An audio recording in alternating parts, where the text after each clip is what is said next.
Good afternoon everyone. আজি আমি ডিএলএডৰ cut off mark সম্পৰ্কে আলোচনা কৰিম। কাট অফ মাৰ্ক সম্পৰ্কে জানিবলৈ হলে আমি প্ৰথম জানিব লাগিব যে ডিস্ট্ৰিক্ট ওয়াইজত SCERT বেলেগে বেলেগে কাট অফ মাৰ্ক নিৰ্ধাৰণ কৰে।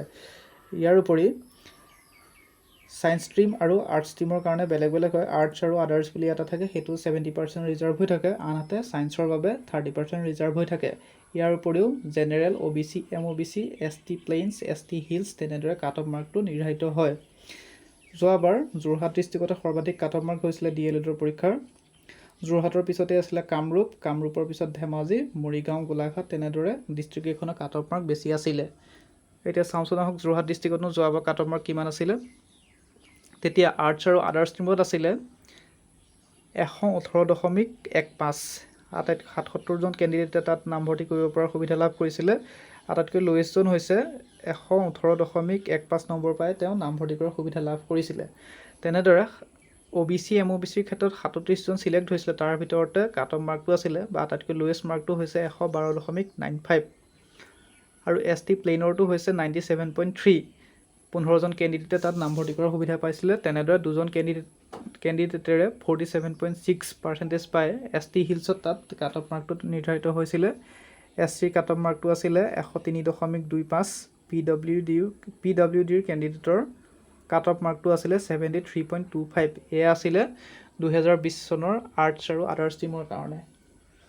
এইবাৰ যিহেতু ল'ৰা ছোৱালী বেছি হৈছে, কেণ্ডিডেট বেছি হৈছে, সেইটো কাৰণে হয়তো কাট অফ মাৰ্কৰ পৰিমাণ বাঢ়িব পাৰে। সেই অনুসৰি যোৰহাট ডিষ্ট্ৰিক্টত যিহেতু বেছি হৈছিলে, এইবাৰ হয়তো ইউআৰ কেটেগৰীত 125ৰ ভিতৰত থাকিব পাৰে, OBC বা MOBC 120ৰ ভিতৰত, ST প্লেইন 100ৰ ভিতৰত, ST হিলছ 55ৰ ভিতৰত, SC 110ৰ ভিতৰত, PWD 80ৰ ভিতৰত থাকিব পাৰে। এইটো মোৰ নিজা দৃষ্টিভংগীৰেহে কৈছোঁ, হয়তো ইয়াৰ সালসলনি ঘটিব পাৰে।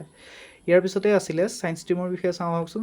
ছায়েন্স ষ্ট্ৰীমত আছিলে ইউআৰত 122.20 পাইছিলে, যথেষ্ট বেছি পাইছিলে বা কাট অফটো নিৰ্ধাৰিত হৈছিলে। তাৰপিছত OBC, MOBCৰ ক্ষেত্ৰত 112.10 পোৱা হৈছিলে।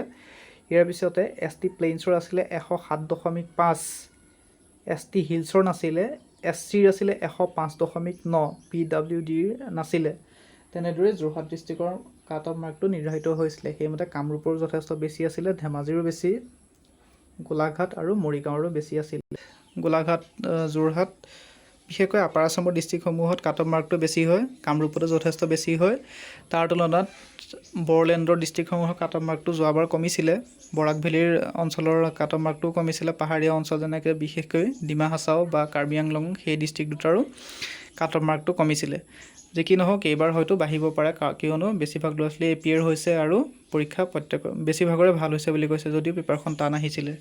ইয়াৰ পিছতে জানিব লাগিব, যদিহে চৰকাৰী কাউন্সেলিং আপোনালোকৰ তাত নামভৰ্তি কৰাৰ সুযোগ লাভ নকৰে, তেতিয়া আপোনালোকৰ মোবাইল নম্বৰত এটা মেছেজ যাব পাৰে, SCERT আপোনালোকলৈ মেছেজ পঠিয়াব পাৰে, বা SCERT যিটো অফিচিয়েল ৱেবছাইট, আপোনালোকে ৰিজাল্ট ডিক্লেয়াৰ কৰাৰ সময়ত আপোনালোকে চাই থাকিব, বা মেৰিট লিষ্ট ডিক্লেয়াৰ কৰাৰ সময়ত সেই ছাইটটো আপোনালোকে চাই থাকিব, অথবা আপোনালোকৰ মেইল যাব পাৰে।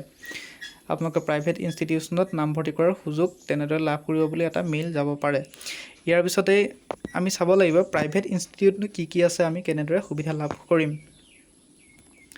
ইয়াৰ পিছতেই প্ৰাইভেট ইনষ্টিটিউট হৈছে বৰপেটাত আছে বজালী টিচাৰ্ছ ট্ৰেইনিং কলেজ, তাত 50টা আসন আছে। ইয়াৰ পিছতে আছে হাইলাকান্দিত doctor Shashibhushan institute of education. ইয়াৰ পিছত কামৰূপত 3খন ইনষ্টিটিউট আছে, west Guwahati college of education, Baihata Chariali BEd college of education Boko. ইয়াৰ পিছতে কৰিমগঞ্জত আছে 2খন, Patharkandi college of education, Vivekananda college of education. ইয়াৰ পিছতে আকৌ প্ৰাইভেটকৈ আছে কোকৰাঝাৰত গোহাঁইগাঁও BEd কলেজ, মৰিগাঁৱত আছে কলেজ অফ এডুকেশ্যন মৰিগাঁও, নগাঁৱত আছে হাম AK rural college of education, আৰু এখন আছে লংকাত হোজাইত কৃষ্ণ বৰা BEd কলেজ। নলবাৰীত আছে SDP college of teacher education Tihu, আনহাতে শোণিতপুৰত আছে বিশ্বনাথ কলেজ অফ এডুকেশ্যন। তেনেদৰে প্ৰাইভেট ইনষ্টিটিউটবিলাকতো আপোনালোকে নামভৰ্তি কৰাৰ সুবিধা লাভ কৰিব, কিন্তু তাত চৰকাৰীভাৱে কাউন্সেলিং হ'ব। কাউন্সেলিঙত আপোনালোকৰ নাম নিৰ্বাচিত হোৱাৰ পিছতহে আপোনালোকে পঢ়াৰ সুবিধা লাভ কৰিব। যি কি নহওক আপোনালোকে নিৰাশ নহ'ব। ইয়াৰ পিছতো চৰকাৰে বিভিন্ন বিভাগত পদ খালী কৰাৰ কথা কৈ আছে, যিহেতু আপোনালোকে ভালদৰে পঢ়া শুনা কৰি থাকক। মেথছ, ৰিজনিং, ইংলিছ সকলোবিলাক ভালদৰে চাই থাকক, ছায়েন্স, GK সকলোবিলাক চাই থাকক। ডেইলি 1 ঘণ্টা 2 ঘণ্টামানকৈ হ'লেও যদি পঢ়াৰ এটা অভ্যাস কৰিব পাৰে, নিশ্চয় আপোনালোকে ভাল ফল লাভ কৰিব। ধন্যবাদ।